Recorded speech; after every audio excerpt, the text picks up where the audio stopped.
Bon, il est 15 heures, bonjour, 15 heures, heure de Montréal. Je me présente Serge Tremblay, je suis l'hôte pour cette plage pour la conférence du marathon virtuel Microsoft 365.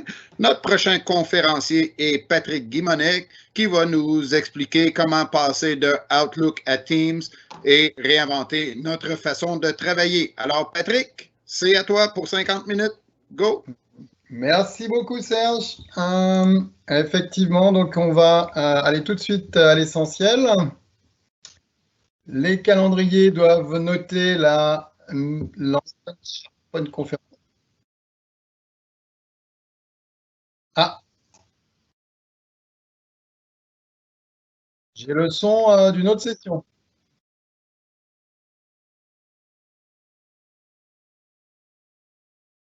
Serge, tu m'entends?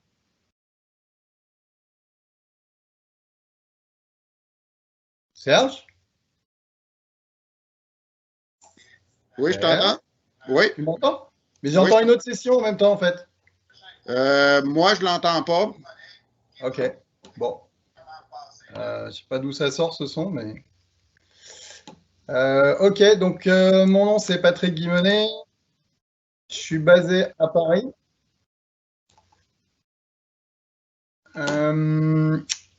Je coupe le reste qui me gêne. Je suis architecte de solutions d'entreprise, donc j'aide mes clients à utiliser les solutions Office 365 pour résoudre leurs problèmes business. Je suis conférencier, organisateur de conférences internationales. Je suis membre fondateur de la communauté AOS. Vous pouvez me retrouver sur Twitter, LinkedIn et je suis MVP depuis presque 10 ans, à quelques mois, semaines près en fait. J'aime bien poser la question dans les événements en vrai de la répartition des gens entre la DSI et les métiers, parce que tous les projets Office 365 et maintenant Microsoft 365 nécessitent pour être un succès d'avoir une discussion, de créer un échange entre la DSI, l'informatique et les métiers pour que les solutions soient adaptées et utilisées efficacement et qu'elles ne soient pas aussi bloquées par des problèmes techniques. Donc ça, c'est vraiment le point fondamental que je dis à tous mes clients et je pense que tous ceux qui ont déployé ces solutions dans les vraies organisations le savent. Aujourd'hui, on va parler de Outlook vers Teams. Ça semblerait être un chemin facile de passer d'une solution de messagerie vers un outil comme Teams. En fait, ce qu'on s'aperçoit, c'est que la plupart du temps, le chemin il est beaucoup plus compliqué que ça, voire des fois, je pourrais faire des retours en arrière, des gens qui essayent et puis qui disent non, finalement, on n'y arrivera pas, etc. Pourquoi? C'est en fait parce qu'il y a plein de raisons que l'on va parcourir. Une des raisons principales, c'est que les gens ne comprennent pas forcément que ce n'est pas un simple changement d'outil. C'est beaucoup plus que ça, c'est un changement de la façon dont on travaille et de la façon dont on doit s'organiser. L'idée, c'est pas forcément d'oublier ce qu'on faisait dans la messagerie. La messagerie, on va le voir dans la suite, est intéressante pour un certain nombre de points et restera là pendant de très très longues années encore. Donc l'idée, c'est pas d'oublier la messagerie ou de la remplacer par Teams. C'est plutôt de comprendre ce qu'on fait de bien dans la messagerie et ce qu'on fait de pas bien. Et de faire aussi la même chose avec Teams. Il y a des choses qui sont très efficaces dans Teams, d'autres peut-être un peu moins, ou d'autres moins faciles. Donc, mieux comprendre les bénéfices de chaque outil et l'implication que ça va avoir sur notre façon de nous organiser. Ces deux outils, Outlook, Messagerie et Teams, outils collaboratifs, font partie de l'écosystème Microsoft 365. Au départ, on parlait d'Office 365 pour un ensemble de services dans le cloud. J'ai mis que quelques icônes là, ils ne sont pas tous complets. Microsoft a intégré aussi dans l'approche Microsoft 365 le PC. Donc, dans les licences Microsoft 365 Entreprise, vous avez une licence Windows 10 parce que l'intégration des outils avec le PC est importante, avec le poste de travail. Vous avez aussi des outils d'administration des mobiles, puisque tous ces outils-là, ils vont être disponibles sur mobile, et l'aspect mobilité, travail en mobilité est aussi essentiel dans une approche Microsoft 365. D'ailleurs, j'anime une session demain en anglais sur le sujet mobilité avec Office 365. Tout ça, c'est on met en place ces outils-là pour des usages, pour que ça serve à quelque chose, pour que les utilisateurs s'en servent. Essentiellement, aujourd'hui, les usages d'un environnement collaboratif Office 365, d'un environnement 365, on peut les regrouper dans 5 catégories. Donc, les outils de productivité personnelle, les outils de gestion documentaire pour gérer des fichiers, des documents, les outils de communication, les outils de collaboration, et les outils de processus métier. Ce que j'aime bien dire, c'est qu'il faut absolument faire attention à la différence entre communication et collaboration. En français comme en anglais, les deux mots sont très proches et très dans la même sonorité. Et la plupart du temps, on ne fait pas forcément bien attention à la différence entre les deux, et pourtant elle est fondamentale. Ça va être une partie des points importants que je vais décliner dans cette présentation. La communication, le symbole du porte-voix que vous avez à l'écran est très intéressant parce qu'il permet vraiment de se rendre compte de ce que c'est. On veut communiquer, on veut envoyer un message sans forcément se poser la question du retour. Donc, communiquer, c'est échanger un message, mais pas forcément, je dirais, attendre de réponse, attendre de résultats très concrets. Et c'est exactement tout l'inverse quand on y réfléchit de la collaboration, puisque la collaboration, elle va être associée à plus créer quelque chose ensemble, faire un travail ensemble pour produire quelque chose. Et l'objectif est vraiment très différent, et du coup, les outils ou les fonctionnalités dans les outils qu'on va mettre en œuvre ne sont pas les mêmes. On va vraiment détailler ça. Le dernier point important, c'est les processus métiers. On va vouloir intégrer l'environnement de travail numérique avec le reste de l'entreprise et au niveau des processus métiers. Là, on est plutôt dans le domaine de la Power Platform, mais on verra aussi que ça a un impact sur Teams si on peut intégrer aussi ces processus métiers dans Teams. Ça, c'est donc tout l'environnement, l'écosystème, on va dire, en Microsoft 365. Ce dont on parle là plus précisément, dans Microsoft 365, on peut distinguer les outils en 3 catégories, suivant qu'ils s'adressent plutôt à un travail individuel, un travail en équipe ou un travail vraiment pour adresser toute l'entreprise. Je ne vais pas vous détailler complètement ce slide, mais l'idée c'est d'avoir la big picture, donc la vue d'ensemble. Si vous affichez les principaux outils dans chacune des catégories, on s'aperçoit en fait que Teams et Outlook sont vraiment au cœur de Office 365 et de Microsoft 365 dans la mesure où ils vont nous permettre de communiquer, de collaborer pour Teams, moins pour Outlook. Et c'est une des problématiques qui naît avec l'utilisation abusive de l'email. C'est quand on cherche à utiliser l'email pour collaborer. Ce n'est pas fait pour ça, pour différentes raisons, notamment pour le partage des documents. Quand je vais vouloir partager un document avec les emails, ben, je vais créer une copie de ce document, donc c'est pas en attachement, c'est vraiment pas une bonne option. Par contre, Teams va être vraiment fait pour ça. Le mail, c'est plutôt un outil individuel, même si on adresse le mail à potentiellement plein de gens, mais c'est moi qui m'en sers pour mon usage personnel. Et c'est souvent ça qu'on a tendance à oublier. Toujours est-il que donc, le mail et Teams, donc la messagerie et Teams sont vraiment les outils au cœur d'Office 365. C'est pour ça que c'est vraiment un enjeu important de bien les maîtriser. Au fait, petite question, et on va commencer par une revue sur la messagerie. Depuis combien de temps vous utilisez une messagerie? Est-ce que vous le savez? Probablement non, parce que ça remonte à très très longtemps. En fait, ça remonte, si on regarde un petit peu l'historique, en 1971, c'est l'invention de l'email. Et en fait, la première version de Outlook date de 1997, donc un peu plus de 23 ans maintenant. Donc ça fait quand même un outil qui est très utilisé. Si on remonte à 1971, ça fait un outil qui date d'il y a 50 ans. Donc, c'est un outil très utilisé qui est tellement ancré dans les mœurs qu'on réfléchit même plus trop à pourquoi on s'en sert, qu'est-ce qu'on en fait, etc.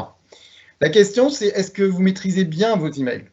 Là, j'ai une petite vidéo, alors je ne sais pas si ça va passer. C'est juste l'introduction que je trouve absolument délicieuse. C'est un reportage en fait où des journalistes parlent de cure de désintoxication dans les entreprises pour les drogués de l'email. Alors je pense que tout le monde n'en est pas là, mais ça illustre bien qu'on peut très rapidement abuser de l'email et se retrouver avec par exemple beaucoup trop d'emails dans sa mailbox. Une première question, et ça c'est indépendamment de Teams, je dirais, c'est déjà il faut maîtriser son email un minimum. Comment on peut faire? Alors, c'est très personnel comme question et c'est très, je dirais, chacun a son approche. Il y en a qui trient pas, qui retrouvent leur mail dans leur inbox par la fonctionnalité de recherche. Chacun fait ce qu'il veut, j'ai envie de dire. C'est un peu le problème avec l'email, c'est comme c'est personnel, l'entreprise ne peut pas imposer grand-chose dans ce domaine-là. Moi, ce que je peux vous proposer, c'est la façon dont moi j'organise mes emails, par exemple. Qui est expliqué en fait très simplement sur le slide suivant. Et c'est pas une méthode que j'ai inventée, en fait, c'est inspiré d'un message qui va apparaître en bas, la référence va apparaître en bas, de Scott Hanselman, qui est un gourou développeur chez Microsoft, et qui explique une méthode d'organisation de l'email qui ressemble à celle-là. Je l'ai adaptée à mes besoins, mais c'est inspiré de ça. La première chose, c'est d'organiser sa mailbox en sous-catégories à l'aide de règles. Premièrement, c'est définir une règle pour tous les gens qui vous envoient des mails à l'intérieur de votre société. Donc, ma société s'appelle Aballon. Donc, j'ai une inbox tirée Aballon qui automatiquement stocke les messages des gens qui viennent de ma société en interne. J'ai aussi une deuxième sous-catégorie dans ma inbox, dans ma boîte d'accueil, qui est ma boîte de réception, qui est tous les messages qui me sont envoyés en copie. Pourquoi? Tout simplement parce qu'un message dans lequel vous êtes en copie, théoriquement, vous n'avez pas forcément besoin d'en prendre connaissance tout de suite, rapidement. Il n'y a pas d'urgence puisque vous êtes tout simplement en copie, c'est pour information. Et la plupart du temps, on va dire, si la copie est bien faite, vous n'avez pas d'action à prendre sur ce mail, c'est juste en prendre connaissance et le stocker éventuellement, le ranger dans d'autres répertoires. Un autre dossier très important, c'est toutes les invitations et les réponses à des réunions. Si vous y regardez bien, en fait, votre messagerie, elle est très encombrée par ce type de réunion, ce type de message lié aux réunions, au calendrier. Si vous mettez ça dans une inbox spécifique, dans une boîte spécifique, vous allez voir que, en fait, déjà, ça va vous retirer beaucoup de messages que vous pouvez regarder, allez, on va dire, une fois par jour, 2 fois par jour maximum. Il y a rarement une urgence plus importante pour recevoir une invitation de réunion. Et si c'est le cas, vous allez le savoir par d'autres moyens. La personne va vous appeler au téléphone, va vous dire ouais, je t'envoie une invitation pour dans 5 minutes. Là, vous savez que vous allez aller chercher là. Une fois qu'on a fait ça, qu'on a mis en place donc 3 règles très simples, votre inbox, donc votre boîte principale, elle se retrouve tout de suite beaucoup décongestionnée. Et en fait, il n'y reste plus que les messages qui viennent de l'extérieur, dans lesquels vous avez des actions à prendre. Et là, tout de suite, ça prend beaucoup plus de valeur et d'importance. Les messages que vous recevez dans ce cas-là sont, je dirais, en général, des demandes d'un client, des demandes externes, un peu de pub si on n'y fait pas attention, mais c'est facile de se désabonner des listes externes, voire de bloquer les comptes externes qui vous polluent. Et du coup, vous diminuez beaucoup la taille de votre messagerie comme ça. C'est beaucoup plus facile à la maîtriser de cette façon-là. En tout cas, moi, c'est la méthode que j'utilise et je voulais vous en faire part. Le lien est marqué en bas, donc si vous voulez le détail en fait de comment Scott Hanselman décrit cette organisation, vous avez le lien dans la présentation. Les règles, donc, je pense que tout le monde a au moins une fois créé une règle dans Outlook ou dans un autre outil de messagerie. Je pense que c'est un outil très important pour vraiment garder le contrôle des messages qu'on reçoit, parce qu'on se retrouve là face à un problème, je dirais, de conception de la messagerie, c'est que tous les messages arrivent dans la inbox, donc dans la boîte de réception, je dirais par construction. Donc, c'est important de déjà faire un premier tri à ce niveau-là. Si ce tri il est automatique, évidemment, c'est beaucoup plus simple.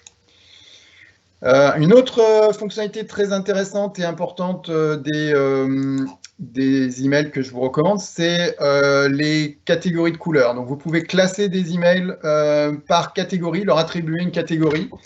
Alors, vous pouvez reprendre des catégories liées à votre société, les clients, l'interne, etc. Vous pouvez en inventer d'autres. Là, je dirais chacun s'organise encore une fois un peu comme il veut. Ce qui est intéressant, c'est que ces catégories s'appliquent à la fois aux messages, mais s'appliquent aussi à la fois au calendrier. Et on reviendra tout à la fin sur la notion de calendrier. Un dernier conseil important sur la partie messagerie, c'est qu'il faut éviter évidemment de rester connecté en permanence. Si on reste connecté en permanence sur sa messagerie, on attend les mails et on les traite, je dirais, un peu au fil de l'eau. C'est vraiment pas la bonne attitude parce qu'on est vraiment en dépendance voilà, on est connecté, mais connecté dans le mauvais sens, avec un espèce de fil à la patte, et ça nous permet pas de faire du travail productif, de se concentrer sur autre chose, etc. Donc vraiment essayer d'éviter la connexion en permanence, que ce soit avec le PC ou avec le téléphone. C'est toujours compliqué parce qu'il y a des notifications de partout. Mais c'est vraiment un point important. Se fixer comme règle, par exemple, de regarder sa messagerie 2 fois par jour, pas plus si possible. En tout cas, de ne pas rester en permanence en attente des nouveaux messages. Quel est le problème, en fait, s'il y a problème avec la messagerie? En tout cas, c'est un état de fait. C'est que quand on est avec une messagerie, on est dans une communication monocanale. Le problème, il est que tout vient s'accumuler, comme on l'a vu un petit peu, de différentes façons, des messages de toutes sortes, avec des documents, des pièces jointes, des documents dans les messages. Et encore une fois, la messagerie est un outil personnel, donc chacun a une vue différente à l'instant T. Si on parle d'un projet, chacun aura une vue très parcellaire du projet par les mails qu'il reçoit dans sa messagerie. Avec un outil comme Teams, la vision va être complètement différente. Dans la partie équipe de Teams, tout le monde, soit on a accès, soit on n'a pas accès, mais toutes les personnes qui ont accès à l'environnement d'une équipe, donc c'est un espace collaboratif Teams, eh bien tout le monde voit la même chose, tout le monde voit les mêmes messages, tout le monde voit les mêmes échanges. Donc là, ça change vraiment radicalement la vision. Et une fonctionnalité majeure de Teams, c'est les canaux qui vont nous permettre en fait d'avoir un tri qui va se faire naturellement sur les différents sujets. Ici, j'ai différents canaux sur, par exemple, les formalités administratives, le portail intranet.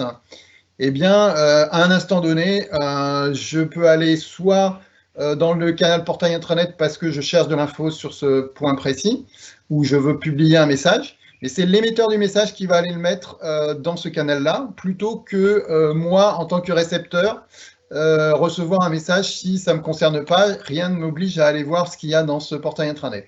Alors, je vois quand même que j'ai des petites notifications là avec un numéro de message qui indique que quand même dans ce canal-là, j'ai 3 messages où j'ai été tagué, donc où quelqu'un a mentionné mon nom dans le message en indiquant, donc ça m'indique que quand même j'ai fortement intérêt à aller y voir, mais c'est parce que l'émetteur a dit ce message me concerne particulièrement.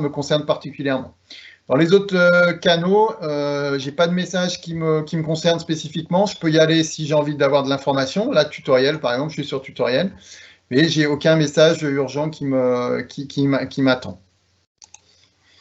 Donc, on est vraiment dans un mode complètement différent. On peut parler d'une collaboration multicanale. Et la différence, elle est à 2 niveaux. C'est que chaque projet et chaque canal dans les projets va avoir ses messages spécifiques. Et en plus, tout le monde a la même vue sur les messages et sur les documents, puisque dans un canal Teams, on a associé aux messages les documents qui correspondent. Autre grosse différence entre la messagerie et Teams, si on y songe, c'est la brièveté des messages. Ça, c'est un message mail typique qui commence toujours par bonjour, une formule de politesse, nous vous informons ceci, cela. On finit par vous remerciant, merci de répondre, bien cordialement. On met, alors bien cordialement, surtout si c'est un gros scud, on met bien le message bien cordialement, mais ça n'a pas vraiment de sens. On va mettre aussi un pied de page assez important avec des noms, certains mettent quasiment une page, c'est plus long que le mail lui-même. Dans Teams, les messages vont être beaucoup plus courts. Pour dire la même chose, on va évidemment moins enrober le message, je dirais, de tout un blabla, pas forcément utile. parce que, par exemple, le sujet est implicite dans le fait qu'on le met dans un canal donné, dans une équipe donnée. On sait très bien de quoi on parle. Les expéditeurs, les destinataires, on n'a pas besoin de préciser, puisque le fait qu'on le mette dans un canal Teams, ben, ça s'adresse à tous les gens potentiellement qui sont dans le canal, etc. Donc, la communication dans Teams va être beaucoup plus efficace, on va dire, de ce point de vue-là. Un autre aspect vraiment intéressant avec Teams, c'est l'aspect de travail collaboratif sur des documents. Dans un mail, et si on y réfléchit avant d'avoir Teams, on n'y avait probablement jamais réfléchi, c'est qu'en fait, quand j'envoie un document en attachement dans un mail, je crée une copie de ce document. Et ça, c'est vraiment très, très problématique, puisque en fait, chaque personne qui reçoit ce message va recevoir une copie du document. S'ils veulent le modifier, bah, si j'envoie le message à 10 documents, je reçois 10 versions modifiées de documents. Alors évidemment, maintenant, je peux envoyer un lien plutôt que le document, c'est même fortement recommandé. D'ailleurs, Outlook permet, c'est très peu connu, d'envoyer des attachements, ce qu'ils appellent des attachements cloud. Donc ça, c'est une fonctionnalité que je recommande. Donc vous envoyez non pas le document, mais un lien vers le document. Et si les gens modifient le document, ils modifient à un seul endroit. Ou vous pouvez, donc ça c'est directement Outlook qui gère ça, ou vous pouvez envoyer un lien tout bêtement dans votre mail. Toujours est-il que le mail n'est pas vraiment adapté, on va dire, pour travailler sur des documents. Encore une fois, c'est un outil de communication, je pousse de l'information, c'est pas forcément j'attends le retour, puisque le retour, ça sera forcément un autre mail, donc c'est pas très efficace comme échange. Dans Teams, au contraire, je vais avoir la possibilité d'avoir mon document ouvert et en parallèle d'avoir c'est une fonctionnalité que j'aime beaucoup, d'avoir un champ de commentaires sur la droite, alors que mon document est ouvert. Donc je peux très, très facilement et de manière très efficace commenter le document, demander des modifications sur tel slide, par exemple, si c'est un PowerPoint, etc. On voit là que Teams est vraiment conçu dès le départ comme un outil de collaboration. Donc si on se résume, les différences entre Teams et Outlook. Outlook, tout arrive dans une boîte de réception. C'est à moi de définir des règles de tri ou pas. Je sais qu'il y a beaucoup de gens qui ne trient pas leur email, mais alors du coup, leur boîte de réception, mais alors du coup, c'est un peu le bazar, excusez-moi, hein, mais on peut utiliser le moteur de recherche pour ça, mais ça reste quand même très chronophage en fait. Donc, un autre problème, c'est qu'on n'a pas de vision partagée sur un projet. Et notamment sur un projet, le point vraiment compliqué, c'est qu'on a une nouvelle personne qui intègre un projet. Quand il y a 3 mois d'historique sur un projet, qu'est-ce qu'on fait? On lui envoie tous les emails qui ont été échangés pendant 3 mois, c'est impossible. Donc en fait, le nouvel arrivant, bah, soit on lui fait un résumé de la situation, soit on lui dit bah, va voir sur tel site SharePoint, il y a tous les documents du projet, mais il n'a pas l'historique, etc. Évidemment, dans Teams, l'histoire va être différente puisque on va l'intégrer dans un groupe, il y aura tout l'historique. Alors, c'est pas pour ça que ça va être forcément plus simple à intégrer et ingurgiter, mais en tout cas, la personne qui rentre dans un groupe Teams aura accès à tout l'historique sans aucun souci. Dans Outlook, par défaut, j'ai une notification sur tous les messages. Je suis notifié dès qu'il y a un message qui arrive dans ma boîte mail, quel que ce soit de la pub, que ce soit un message important, que ce soit mon chef, que ce soit un client, tout va provoquer une notification. Et le travail synchrone est impossible. Un point important, c'est qu'Outlook est un outil purement asynchrone, c'est-à-dire j'envoie un mail, je ne sais pas forcément quand mon récepteur va le recevoir. Est-ce que c'est dans 5 minutes? Est-ce que c'est dans 2 jours? Pire que ça, je ne sais même pas s'il le reçoit. Je peux mettre des accusés de lecture, des accusés de réception, mais en général, le destinateur peut toujours refuser l'accusé de réception. Donc, j'ai jamais la certitude que mon message est bien reçu, et même s'il est reçu, j'ai pas la certitude qu'il soit bien compris, etc. Dans Teams, ça va être complètement différent dans la mesure où j'ai des parties synchrones et des parties asynchrones. Je peux travailler à plusieurs en coédition, par exemple, sur un même document, ouvert ensemble en même temps. Et là, on sera dans un mode complètement synchrone. Dernier point, les attachements qui dupliquent les fichiers dans Outlook. Donc, si on regarde dans Teams, l'équivalent, chaque projet, chaque équipe a son espace dédié. Le tri se fait naturellement par l'émetteur d'un message. Il va le poser à l'endroit dans le canal, dans l'équipe qui correspond à mon sujet. Donc, je n'ai pas, moi, en tant que lecteur, à faire le tri de ce que je reçois. J'ai une vision naturellement partagée. En fait, sur un projet, tous les gens qui sont dans une équipe voient tous la même chose. Ça, c'est très important. L'historique est accessible à tous. Les notifications sont réglables. et je peux ou ne pas mettre un une mention d'un destinataire. Donc c'est l'émetteur, encore une fois, qui va cibler un peu à qui il envoie ou à qui il notifie. Dans Teams, le travail peut être synchrone ou asynchrone, les deux sont possibles. Et ça, c'est vraiment intéressant de pouvoir mixer les deux. Et les fichiers de travail sont vraiment liés dans la notion d'équipe au fichier Teams. Donc, c'est aussi un bénéfice important de Teams, ce lien qu'il fait naturellement entre les conversations et les fichiers, c'est très puissant. Tout ça vient s'intégrer évidemment dans l'écosystème global Microsoft 365. Alors, est-ce que Teams va tout régler? À votre avis, je ne pense pas. Je suis très dubitatif comme le monsieur qui est là. Pourquoi? Parce qu'en fait, encore une fois, ce n'est pas un problème d'outils ou pas simplement un problème d'outils. Teams est un très bel outil et il permet plein de choses, mais il permet aussi des choses qui ne sont pas forcément efficaces, où on peut refaire, je dirais, à peu près les choses aussi mal que quand on les fait par mail. Alors, je m'explique.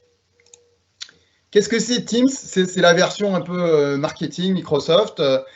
C'est ce qu'on appelle le hub de la collaboration d'équipe dans Office 365. C'est vrai, on va pouvoir gérer nos projets et se recentrer dans notre espace Teams pour gérer quasiment tout aujourd'hui, tout notre travail au quotidien. Sauf que Teams, si on regarde un peu plus près, c'est plein de fonctionnalités et il n'y a pas que la fonctionnalité d'équipe en fait dans Teams. C'est pas un mal en soi, hein. C'est qu'il y a tout un pan de fonctionnalités de communication qui sont disponibles.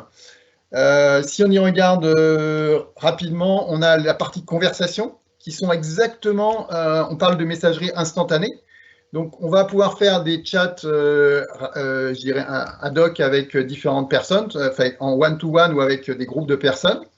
Ça, c'est très bien, mais c'est de la pure communication. C'est-à-dire que si je commence à utiliser ça pour collaborer, je vais me rencontrer un certain nombre de limitations. Par exemple, que si j'ai deux personnes, j'ai mon collègue qui me ping en disant est-ce que tu peux m'aider sur, par exemple, j'ai un problème sur mon PC, etc. Dans cette conversation-là, je ne peux pas, de base, on va dire, pinguer un troisième collègue qui pourrait l'aider. Il va falloir que je crée une nouvelle conversation, que je l'ajoute, le troisième collègue éventuellement. Un autre problème que je vais rencontrer avec les conversations, c'est qu'elles ne sont pas... il n'y a qu'une seule conversation entre deux personnes, ou un groupe de personnes. Je ne peux pas avoir plusieurs conversations à ce jour dans Teams. Donc, si je travaille avec un collègue sur 3 projets séparés, bah, les 3 projets, les informations sur les 3 projets vont se mélanger dans le flux de conversation et ça va vite devenir assez compliqué de s'y retrouver. Le problème, et on va retrouver exactement le même problème qu'avec la messagerie, c'est-à-dire que si j'ai des échanges sur un projet avec un collègue en particulier, tous les autres collègues qui sont sur le projet n'auront pas les informations et le partage ne se fera pas naturellement. Le calendrier ne pose pas de problème en soi, je dirais, mais on va avoir une fonctionnalité de communication associée au calendrier. Les appels téléphoniques, en fait, sont aussi du ressort de la communication.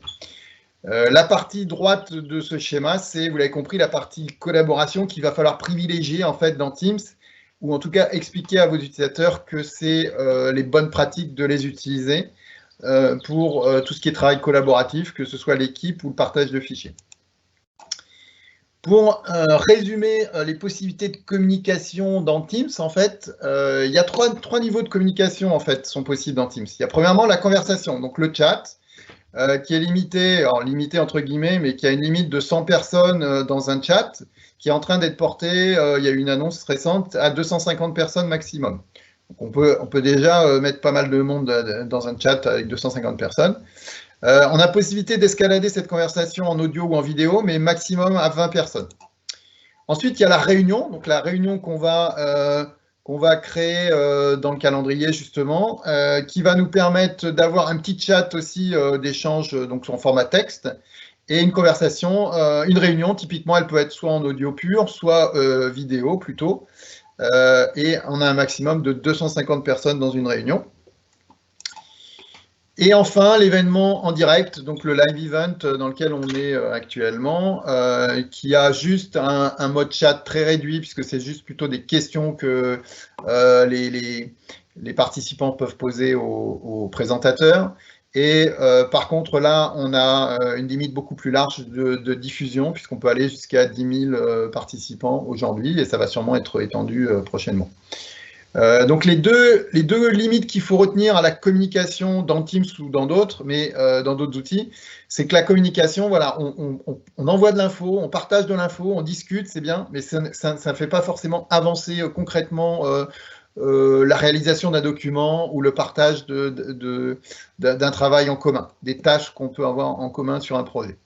Avec les limitations qu'il faut avoir en tête, une seule conversation dans un groupe de personnes dans Teams et pas de sujet dans les conversations. Alors oui, c'est une limite aussi qu'on a dans les conversations en mode chat, c'est qu'il n'y a pas de sujet en fait sur les messages qu'on poste. Donc, sauf vraiment un bien formaté avec un titre et en gras, etc., pour que ça apparaisse un petit peu comme un sujet, ce qu'on peut faire, mais c'est vraiment, faut vraiment y mettre de la bonne volonté. On n'a pas du tout la notion de sujet qu'on va avoir dans les échanges dans les équipes. Petit tuto que j'ai traduit en français qui peut vous intéresser. C'est quelques conseils pour une présence effective dans les réunions en ligne. Je vous laisse consulter si ça vous intéresse. Vous avez les liens LinkedIn qui sont associés. Pourquoi tout ça ne suffit pas? Alors, j'aime bien cette copie d'écran. Vous avez des rapports d'activité de vos utilisateurs dans Teams. Et c'est un client qui m'avait fait appel en disant bon, ok, Teams, on l'utilise, c'est super, tout le monde s'en sert, mais on ne voit pas bien comment ça va changer notre vie. Alors, je leur ai demandé, allons regarder un peu comment vous l'utilisez. Et en fait, on voit que les gens l'utilisent puisqu'ils font effectivement 580 messages de conversation, des réunions, des appels, tout va bien. Sauf qu'en fait, quand on y regarde de plus près, il y a 0 message dans les canaux. Donc en fait, ils font de la communication, c'est-à-dire qu'ils échangent, ils discutent entre eux, certainement, mais il n'y a pas de travail collaboratif à l'intérieur de Teams. Donc là, c'est caractéristique, c'est vraiment un exemple caricatural. 0 message dans les canaux de toutes les équipes en question. Donc, je suppose qu'ils stockaient quelques documents. Et en fait, non, à ce moment-là, quand je suis arrivé sur ce client-là, ils avaient 0 équipe en fait créée. Donc, effectivement, quand je leur ai expliqué la notion d'équipe et à quoi ça servait, ils ont un petit peu eu la révélation de à quoi Teams pouvait vraiment changer leur façon de travailler. Sinon, jusque-là, ils l'utilisaient un peu comme un remplaçant de l'email. Donc ils trouvaient ça sympa, mais voilà quoi, ça changeait pas forcément qu'on échange des messages par mail ou qu'on échange des messages par la communication dans Teams. Fondamentalement, ça change pas, je dirais, la manière de travailler. C'est vraiment l'utilisation de l'équipe et de la notion d'équipe qui va être la base de la collaboration et la base des bénéfices, on va dire, majeurs qu'on peut tirer de Teams vraiment dans une réflexion sur la refonte de comment se travaille. L'intérêt des équipes, c'est de partager l'information et les documents au même endroit et de les organiser de manière très efficace et naturelle, sans que ça prenne trop de temps. C'est-à-dire que voilà, je dois aller mettre un document, le partager avec mes collègues, que je le mette n'importe où que j'envoie un email à 10 personnes ou que je le mette dans un canal Teams, ça va me prendre à peu près autant de temps. Par contre, pour les gens, pour le retrouver, j'aurai 10 personnes qui vont le retrouver à un endroit bien précis dans lequel ça aura du sens. Si j'envoie un email, c'est à eux de faire le boulot, etc. Tout le monde travaille avec les documents dans le même espace et on va y venir. On peut ajouter des applications complémentaires via les onglets. Ça, c'est une notion très forte et très importante de Teams. Le fait de passer dans les équipes, comme je disais, pour certains clients, c'est une révélation. On va avoir un bénéfice énorme qui est de passer de une à plusieurs conversations. Donc ça, c'est un petit trick and tips, une petite astuce que l'on donne aux débutants, mais que tout le monde peut se faire avoir, entre guillemets. C'est de bien répondre dans une conversation qui était déjà entamée. Donc il faut bien indiquer là où c'est le petit 1. Si vous cliquez sur le 2, vous démarrez le 2 en rouge, vous démarrez une nouvelle conversation, ce qui peut être ce que vous voulez faire, mais il faut bien faire attention quand vous répondez de ne pas démarrer une nouvelle conversation parce que ça vient casser le flux des conversations. Le fait de répondre dans la suite d'un sujet, eh bien, ça permet de garder le fil de la conversation et de garder justement, on a une fonctionnalité dans Teams qui va permettre d'empiler. Si vous avez beaucoup de messages, ils vont s'empiler naturellement. Et pour les gens qui lisent, c'est très pratique puisque soit le sujet les intéresse, auquel cas ils vont pouvoir dépiler tous les échanges qu'il y a eu, soit le sujet ne les intéresse pas et ils passent très facilement à un sujet suivant. Le 2 vert indique ici la possibilité de mettre un titre. Donc ça, c'est quelque chose qu'on ne peut pas faire dans les conversations quand on fait de la communication simplement dans Teams. Donc le fait d'utiliser une équipe, on va pouvoir mettre des sujets avec un titre. Et c'est vraiment une très bonne pratique recommandée pour faciliter la lecture et faciliter comment on s'y retrouve dans les équipes. Dernière possibilité qu'on a uniquement dans les équipes, c'est qu'on va pouvoir créer des messages de type annonce. Alors en dessous, vous avez, en haut, là, vous avez la partie comment on crée une annonce. Et en bas, vous avez la partie résultat.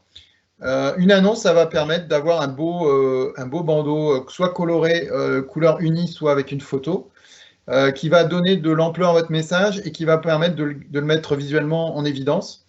Ils ont annoncé qu'il allait avoir un nouveau type de message aussi qu'on va pouvoir punaiser, donc garder pour les messages très importants, les garder vraiment en tête du flux de conversation pour s'assurer qu'ils sont toujours bien visibles des utilisateurs qui arrivent dans un canal. Donc voilà les 3 bonnes pratiques à mettre en place quand on est dans des équipes. Répondre aux conversations des gens engagés, mettre un titre et faire une annonce quand c'est nécessaire. Un des avantages de travailler dans les équipes, c'est aussi travailler à plusieurs sur les fichiers. On en a déjà parlé, je passe très vite. La coédition, on travaille à plusieurs, éventuellement en synchrone. Donc, on peut être à plusieurs sur le même fichier à un instant donné. Et on voit qui est là en train de travailler avec moi. Donc, ça, c'est important.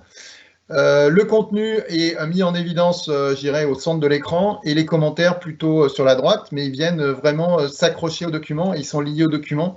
C'est très important pour suivre l'évolution des modifications quand on travaille à plusieurs sur un document. Et c'est très pratique. Voilà une petite synthèse de la conversation Teams versus les conversations dans les canaux.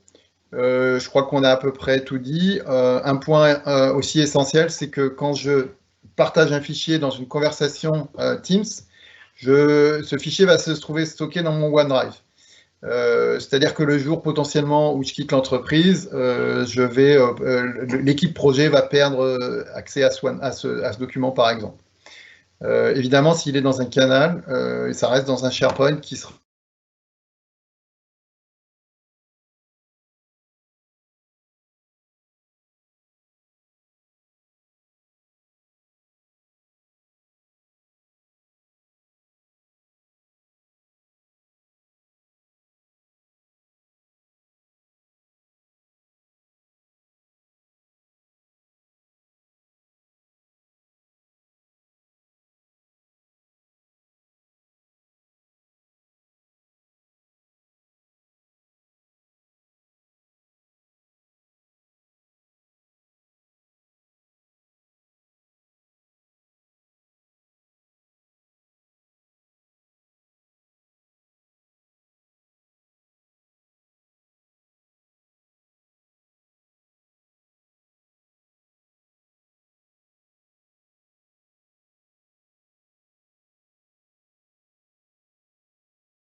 Allô, allô? Oui, bonjour Patrick, tu peux repartager s'il vous plaît? Je pense Ouais, qu'il y a eu un problème réseau.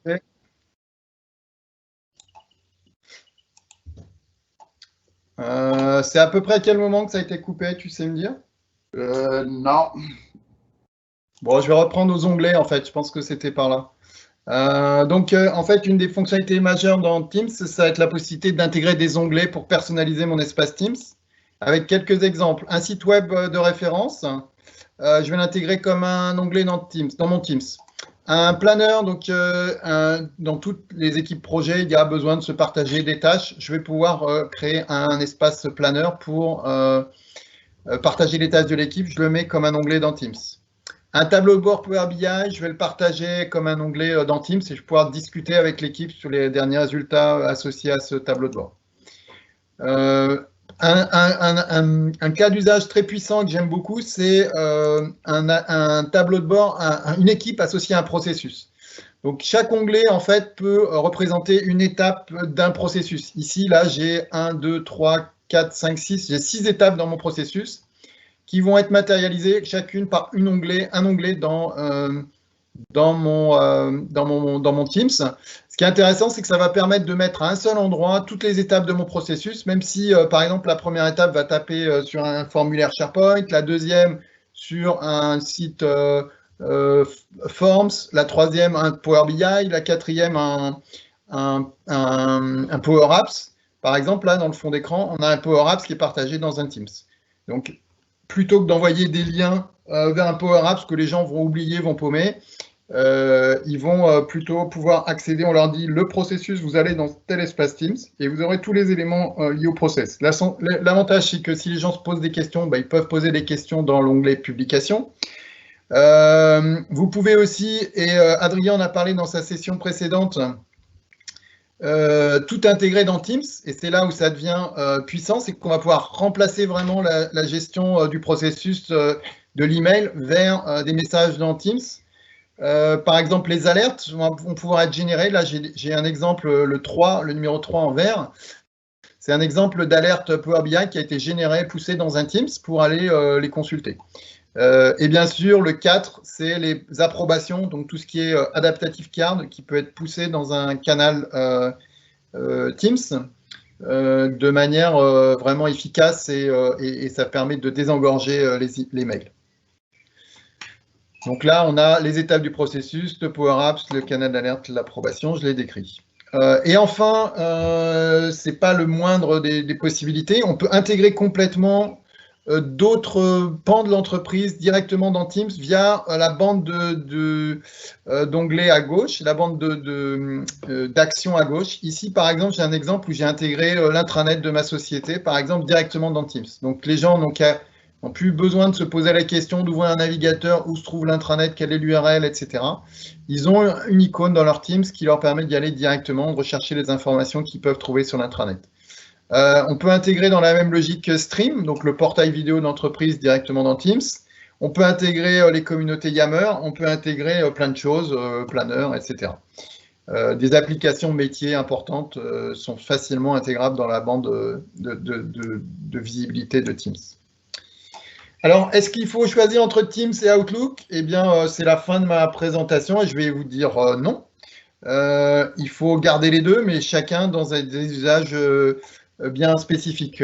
L'email, ça reste très intéressant pour tout ce qui est communication personnelle et essentiellement aujourd'hui, on va dire, vers l'extérieur. Je reçois des mails de mes clients et j'envoie des mails à mes clients. Pour tout ce qui est communication interne, nous, on est à notre niveau dans notre société, on a complètement basculé dans Teams et on s'en porte très bien. Alors, ce qui est intéressant, c'est d'étudier les échanges possibles entre les mails et Teams. Alors, la messagerie vers Teams, ce qu'il faut comprendre, c'est qu'en fait, le basculement, il est aussi un peu compliqué parce qu'on a un écosystème autour de la messagerie. La messagerie, en fait, à Outlook, c'est aussi la gestion des contacts, les tâches, les calendriers, Booking qui permet de prendre des réservations dans le calendrier. Et puis surtout, on a le téléphone. Le téléphone, c'est en fait la partie synchrone. Donc, la messagerie, c'est un outil purement asynchrone. Mais en fait, les gens, quand ils ont besoin d'appeler quelqu'un, ils ne peuvent pas l'avoir dans la messagerie, ils vont l'appeler par le téléphone. Aujourd'hui, Teams remplace à lui tout seul ces deux usages synchrone-asynchrone, on l'a vu. Et il a aussi son propre écosystème, puisqu'on va stocker les documents dans SharePoint, qui peut être utilisé pour la messagerie, mais il n'y a pas de lien avec la messagerie, alors qu'on a un lien très évident avec dans Teams. On a Planner, on l'a vu, on a Whiteboard éventuellement pour faire des tableaux blancs. Donc voilà l'évolution un peu aussi qu'il faut avoir en tête, c'est d'un écosystème qui existe depuis 50 ans, si on remonte aux préhistoires de la messagerie, jusqu'à un outil qui est vraiment adapté aux contraintes de rapidité et les challenges de la communication du XXe siècle, du XXIe siècle. Donc, comment je communique de la messagerie à Teams? Là, c'est assez simple. L'intérêt, c'est pour capturer et gérer dans Teams des discussions par email. Typiquement, je l'ai encore fait il y a moins d'une heure, j'ai un client qui me demande d'intervenir sur un sujet pour l'aider, etc., mettre en place une solution autour de SharePoint. Je pourrais forwarder ce mail, le transmettre et continuer à discuter en interne dans ma société autour d'email. Le problème, c'est que je n'aurai pas d'échange collaboratif. Si par exemple le mail contient un document, on va le forwarder, etc. Ce n'est pas une bonne pratique. Ce mail, plutôt, je vais l'envoyer directement dans le canal Teams associé à ce document. Alors, c'est très simple, c'est un process en 3 étapes. Je vais dans le canal Teams en question, je fais obtenir l'adresse email. Je récupère un email lié au canal en question. Je le copie et dans Outlook, je vais le mettre en destinataire. Si je fais ça, le message mail va se retrouver stocké dans le canal en question au bout de quelques secondes, on va le voir apparaître. Et je vais pouvoir faire des commentaires, dire à mon collègue, tiens, est-ce que tu peux rappeler ce client puisque c'est toi qui est disponible en ce moment sur tel sujet, etc. Donc ça va être l'avantage de faire ça, c'est de transformer un mail qui peut être compliqué à gérer ou sinon on va se passer un peu la patate chaude, transformer en process collaboratif. La gestion de ce mail. Il faut savoir qu'il y a une nouvelle fonctionnalité qui arrive, je ne l'ai pas encore, donc j'ai une petite vidéo qui montre ça. C'est dans Outlook, vous allez avoir un bouton Share to Teams, donc partage dans Teams, et ça sera encore beaucoup plus rapide, donc on n'aura plus 3 étapes, on aura juste à cliquer sur le mail, et on pourra choisir directement le canal dans lequel on veut l'envoyer. Voilà, c'est très simple, ils vont encore simplifier le process de partage dans Teams. Et le mail va bien sûr arriver dans le canal sous forme d'un message comme si on l'avait envoyé. L'autre sens, on peut se dire, mais est-ce que justement, avec tout ce qu'on vient de se dire, c'est une bonne idée de renvoyer des messages Teams dans la messagerie?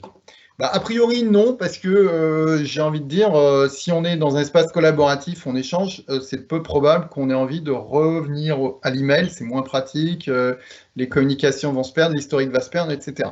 Par contre, il y a un cas d'usage où c'est très pertinent, et du coup, c'est de reboucler la boucle, en fait. Ça va être d'envoyer, puisqu'on n'a pas de moyen, il manque quelque chose aujourd'hui dans Teams, une fonctionnalité, c'est qu'on n'a pas de moyen de copier un message d'un canal vers un autre. Et bien, cette fonctionnalité, je peux la créer, en fait, très simplement par la messagerie. J'envoie mon message via la messagerie dans un autre canal. En fait, ça me permet, par exemple, de copier un message qui serait dans un Teams où je discute avec un client vers un Teams interne où je peux échanger avec mes collaborateurs sans que le client soit en copie. Donc, comment je fais ça?